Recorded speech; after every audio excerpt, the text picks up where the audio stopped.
जरूरी सूचना है आप सभी स्टूडेंट्स के लिए। स्टडी फॉर सिविल सर्विसेज का Android app Google play store में आ चुका है, उसको प्लीज तुरंत इंस्टॉल कर लीजिए। और अगर आप स्टडी फॉर सिविल सर्विसेज के सिर्फ ऐप से कोई भी कोर्स, कोई भी पीडीएफ परचेस करते हैं तो उसमें अप्लाई कूपन, अगर आप ज्ञान सर जो है आप उसमें अप्लाई करते हैं, ये कूपन कोड है, तो उसमें 20% फीस तुरंत माफ हो जाएगी। मतलब 20% डिस्काउंट तुरंत उसमें लग जाएगा। ज्ञान सर लिखना है, नॉर्मली ज्ञान सर स्मॉल लेटर में है सब कुछ, कोई स्पेस नहीं, कोई कॉलम नहीं, सिर्फ ज्ञान सर, GYANSIR। इस तरह से अगर कूपन कोड लगाते हैं आप ऐप में बाई करने से पहले, जो अप्लाई कूपन वाले में आता है, तो 20% का डिस्काउंट तुरंत मिलेगा। वीडियो देखिए। नमस्कार साथियों, स्वागत है आपका स्टडी फॉर सिविल सर्विसेज में। जैसा कि मैंने आपको बताया था कि अब जो है हम अच्छे से अपनी पढ़ाई की गति को बढ़ा रहे हैं। तो उसमें मैंने आपसे बोला था कि एक क्लास आपकी डेली हिंदी की रहेगी, एक क्लास आपकी DY सीरीज चलाएंगे हम, जो इम्पोर्टेंट GS का रिवीजन होगा।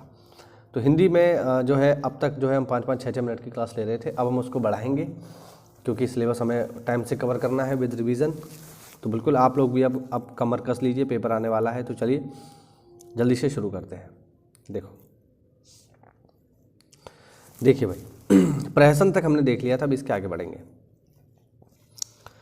प्रकृति से उद्भूत या प्रकृति में होने वाला कहलाता है साथियों प्राकृतिक, जो नेचर से जुड़ा हुआ हो। किसी भी टूटी फूटी वस्तु का फिर से निर्माण कहलाता है पुनर्निर्माण। इसकी वर्तनी देख लेना भाई। जिसकी कामना पूरी हो गई हो उसे कहते हैं पूर्ण काम, या फिर इसके लिए एक शब्द आप्त काम भी इस्तेमाल होता है, आप्त काम। ठीक है, ध्यान रखना। चलिए आगे बढ़ते हैं। किसी प्रश्न पत्र के लिए निर्धारित कुल अंक कहलाते हैं पूर्णांक। ये तो सबको पता ही है, सब जानते हैं भाई, तैयारी कर रहे हैं।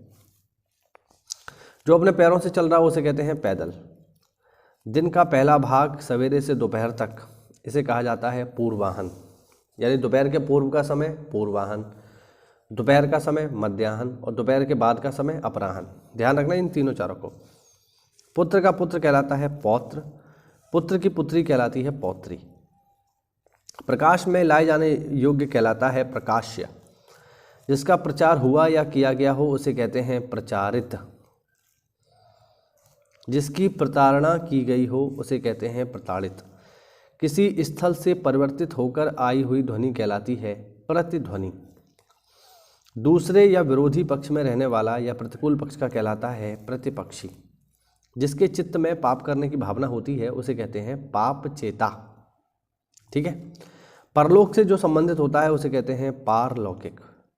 अगला देखिए, जीव को पार्जन हेतु आटा या अन्न पीसने वाली स्त्री कहलाती है पिसनहारी। दूसरों का उपकार या भला करने वाला कहलाता है परोपकारी। दूसरों को उपदेश देने वाला कहलाता है परोपदेशक या परोपदेशक। पांचाल देश की राजकुमारी कहलाती हैं पांचाली। और मैं आपको बता दूं, पांचाली पर्यायवाची है द्रौपदी का। बहुत सारे लोग ऐसा सोचते हैं, उन्हें ऐसा लगता है कि द्रौपदी को पांचाली इसलिए कहा जाता है क्योंकि उनके 5 पति थे, लेकिन ये सही जानकारी नहीं है। मैं आपको बता दूं कि द्रौपदी को पांचाली इसलिए कहते हैं क्योंकि ये पांचाल देश की राजकुमारी थी। पांचाल देश कहाँ पड़ता है? तो अगर आपने प्राचीन भारत पढ़ा है तो वहाँ पर आपने देखा होगा, प्राचीन भारत में 16 महाजनपद आते हैं। उनमें एक महाजनपद आता है काम्पिल्य। ठीक है, काम लिख देता हूँ, काम्पिल्य मतलब ये महाजनपद तो नहीं था, ये बेसिकली जो है एक राजधानी थी काम्पिल्य। और इसी काम्पिल्य जनपद में जो पांचाल देश है, या जो पांचाल महाजनपद था, उसकी राजधानी थी काम्पिल्य। और चूंकि पांचाल देश की राजकुमारी थी द्रौपदी, इसीलिए इन्हें कहा गया पांचाली। ठीक है। हमारे कासन के पास ही एक जगह पड़ती है कंपिल, वहाँ पर जो है गुरु द्रोण का आश्रम भी है, और वही जगह जो है पांचाल के नाम से जानी जाती थी। ठीक है।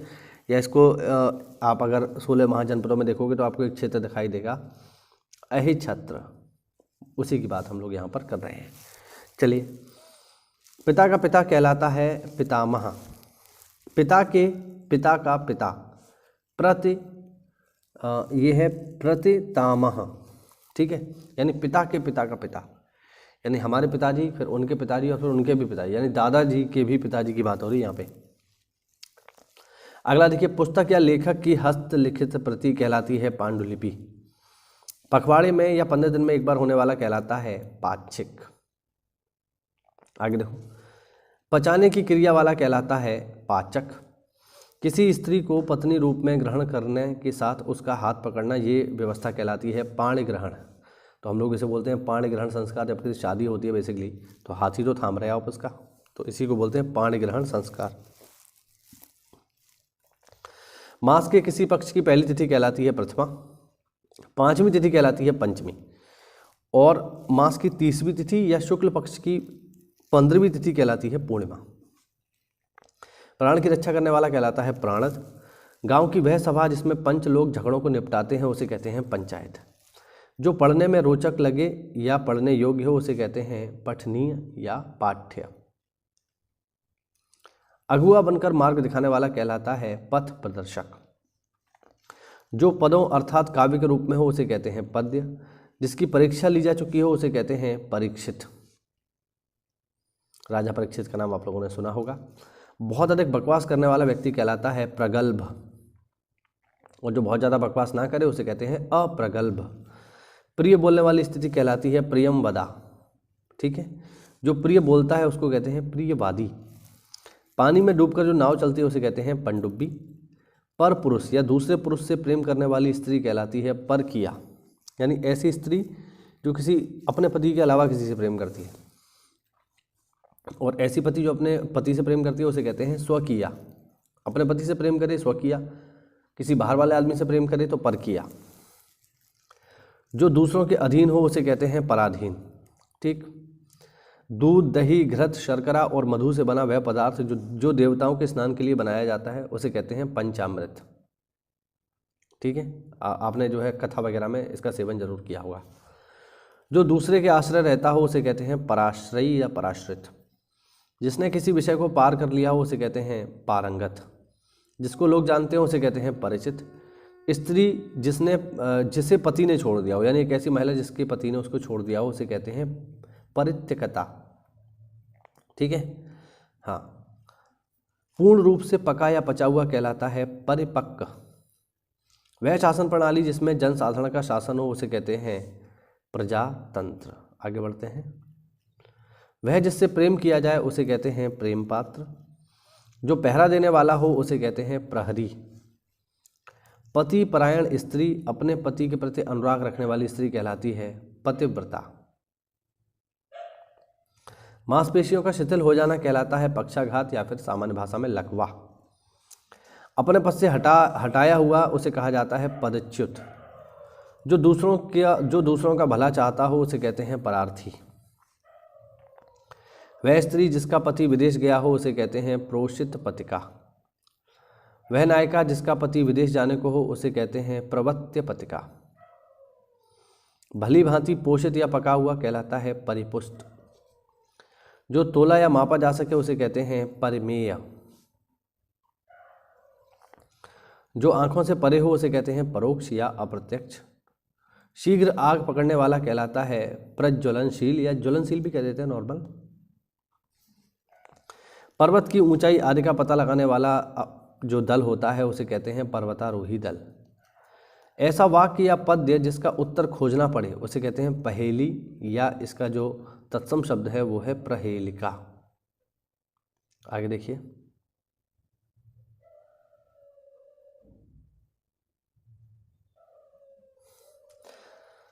जो दूसरों के सहारे जीवित रहे उसे कहते हैं परोपजीवी या फिर परजीवी या फिर परान्नजीवी। एक मतवादी जिसमें जीवन की सच्चाई और कठिनाइयों से भागने की प्रवृत्ति हो उसे कहते हैं पलायनवाद। जो लौट कर आता है उसे कहते हैं प्रत्यावर्ती। जिस पर मुकदमा चल रहा हो या दायर मुकदमे का प्रतिवाद बचाव जो करता है उसे कहते हैं प्रतिवादी। वादी जो मुकदमा करता है, प्रतिवादी जिस पर मुकदमा किया गया है वो। ग्रंथ के वे बचे हुए अंश जो प्राय अंत में जोड़े जाते हैं उसे कहते हैं परिशिष्ट। पत्थर के समान हृदय हो जिसका उसे कहते हैं पाषाण हृदय। पर्वत की कन्या कहलाती है पार्वती। पैर से पीने वाला कहलाता है पादप। जो पर्दे के भीतर रहे उसे कहते हैं पर्दानशी या फिर शीन। प्रतिकार की भावना कहलाती है प्रतिचिकीर्षा। जो शुद्ध किया जा चुका हो उसे कहते हैं परिमार्जित। ऐसी वस्तु जो किसी से पाने योग्य हो उसे कहते हैं प्राप्तव्य। जमानत करने वाला कहलाता है प्रतिभू। वापस बुलाया हुआ कहलाता है प्रत्याहूत। बिना अधिकार पराई वस्तु काम में लेने वाला कहलाता है परिभोक्ता। पराई वस्तु को काम में लोगे तो परिभोक्ता, अपनी वस्तु को काम में लोगे या अपनी ही वस्तु को तो उसे कहेंगे उपभोक्ता। चारों ओर से घिरा हुआ कहलाता है परिवेष्टित। निराश या पराभूत किया हुआ कहलाता है प्रतिहत। कुत्ते का बच्चा कहलाता है साथियों पिल्ला। किसी प्रतियोगिता में विजेताओं को दिए जाने वाला उपहार कहलाता है पारितोषिक।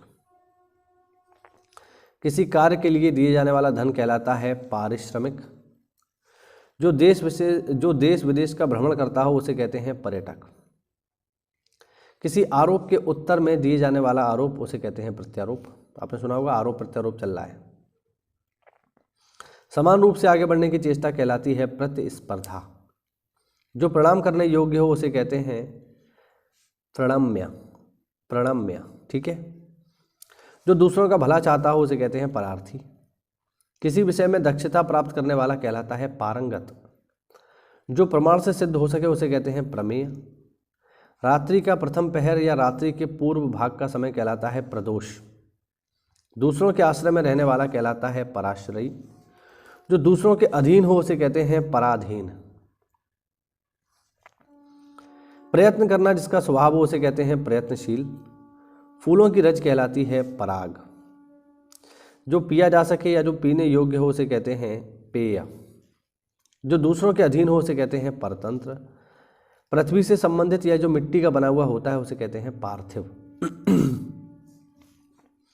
जो पुरुषार्थ के अनुरूप हो उसे कहा जाता है पौरुषेय।